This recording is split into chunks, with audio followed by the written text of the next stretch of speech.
I am Lydia. I've been married for 3 years and am a stay-at-home mom with a husband and daughter. My husband, Robert, works as an office employee. He's cool and reserved, but he works hard for our family. One day, I received an unusual phone call during his lunch break. Curious, I answered the call, assuming it must be something urgent for him to call at this time. However, what Robert said was utterly unbelievable.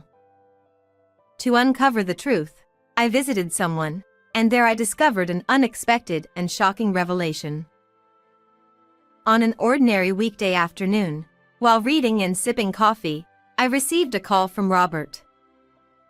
He rarely calls during work hours, so I was surprised.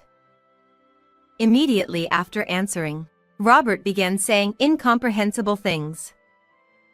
His voice sounded lower than usual, and I sensed both anger and confusion through the phone. I couldn't grasp the meaning of what he was saying, but he continued. Hey, so it seems you're leaving our child to my mother every weekday. What's going on? I was taken aback by Robert's accusation. He quickly clarified that he wasn't blaming me but wanted me to listen. Apparently, my mother-in-law had called him earlier. Our apartment and her house are about an hour's drive apart, so we rarely meet. Aside from occasional family gatherings during the new year, we don't visit often. Plus, I don't have a driver's license, so I usually handle transportation, especially with our young daughter. Given this context, the idea of me going to my in-laws' place every day seemed absurd. According to my mother-in-law, I was leaving our child to her daily and going out to play. She claimed she had reached her limit and called Robert. When Robert heard this, he vehemently denied it. However, my mother-in-law had sent photos of her pushing the stroller with our baby girl or videos of her drinking milk. Robert was puzzled by these images. I also saw the forwarded photos, but something felt off. They all showed the child from behind or in profile, never showing her face clearly. None of these photos show her face directly, I pointed out. Robert quietly agreed, saying, "Yeah." Despite both of us defending our positions to my mother-in-law, the conflicting accounts left us frustrated and at a loss. I reassured him, saying, "I've never left our child at my in-laws, and she's right here with me." Robert apologized, realizing he had jumped to conclusions. After that, he fell silent. Robert must have been contemplating various thoughts, but I couldn't help wondering why my mother-in-law suddenly made such an accusation. Robert, being a kind and family-oriented person, probably didn't want to believe that his own mother was lying. However, he couldn't strongly blame me without any certainty, which might explain his half-hearted approach. "Robert, let's go to your mother's place and find out," I suggested. Robert agreed with a simple understood and hung up. Over the weekend, we headed to my in-laws' house after a long time.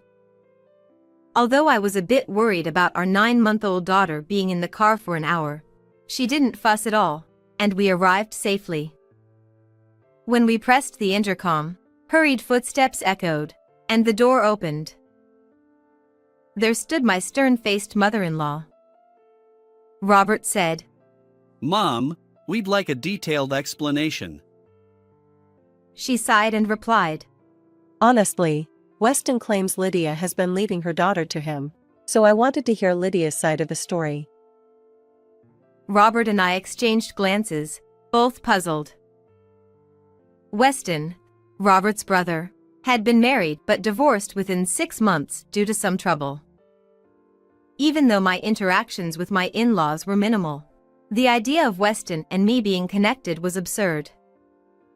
Robert had tried explaining this to my mother-in-law, but she remained stubborn.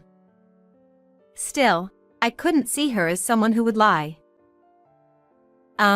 Those photos.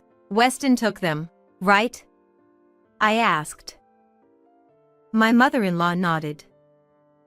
Strangely, all the photos showed my mother-in-law's arms, body, and face, clearly taken intentionally from that angle.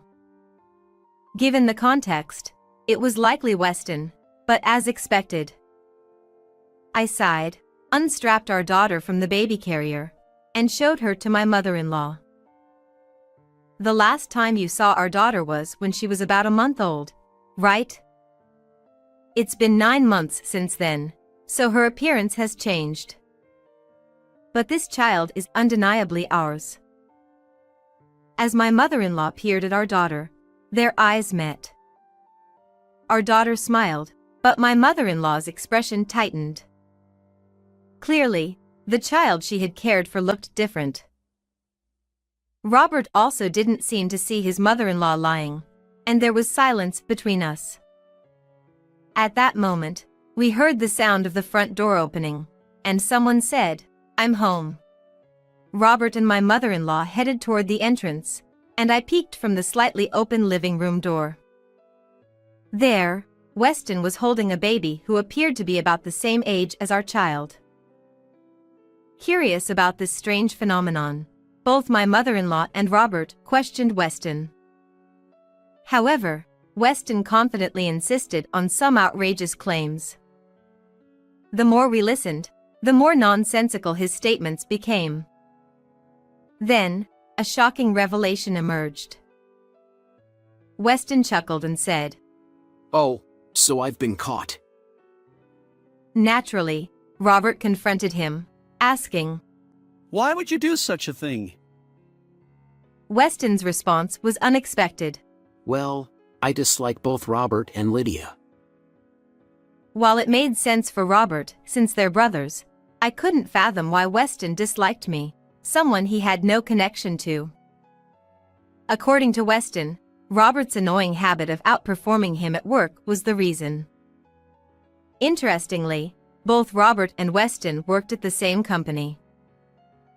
Their workplace was owned by Robert's uncle, and it followed a pattern where young male family members joined, gained experience, and eventually became independent, strengthening ties between companies. However, despite Robert's rapid promotion to a managerial position, Weston remained an ordinary employee. Frustrated, Weston expressed his selfish opinions. But then, he took it a step further. You know, Lydia, the reason I got divorced was because of you. Honestly, you're cuter than my ex-wife Anna, and she got jealous and asked for a divorce. I had only met Anna once, so her opinion of me hardly mattered. Weston's dislike for Robert led him to concoct a plan to harass his despised brother. Suddenly, our daughter started crying, sensing the tension. As I tried to soothe her, Weston glanced at her and remarked, Ugh, she's not cute. That was my breaking point. I vowed to teach this incredibly rude Weston a lesson. I was ready, no more holding back. Before any of us could speak, my mother-in-law raised a crucial question. So, whose child are you holding? We had all wondered the same thing. Upon closer inspection, the baby's features did resemble ours. Weston's response, however, was mind-boggling. Oh, it's my child with my ex-wife. The shock was palpable. After all, Weston and his ex-wife had divorced 2 years ago, and this child looked about the same age as our daughter. Weston broke up with Anna 2 years ago. Would it be strange? Weston briefly showed panic before regaining composure. No, right after we split, I found out she was pregnant, and, well... But his statement had an obvious contradiction. If you knew about the pregnancy 2 years ago, the child would be around 18 months old, right? I pointed out. Weston stumbled over his words, and Robert added, You said that Anna was married to a rich man after divorce with you. Finally, Weston's confident facade cracked, revealing his anxiety. Did I really say that? Ha ha ha. His face was smiling, but his eyes darted left and right, clearly flustered. Just then, Weston's phone rang. He panicked, muttering. I remembered Anna said she'd call later. I swiftly snatched his phone away. Weston reached out to retrieve it, but Robert intervened. I pressed the call button, and Anna's voice came through. Hello? Listen, my husband is coming home early today, so could you return our daughter around 4 p.m.?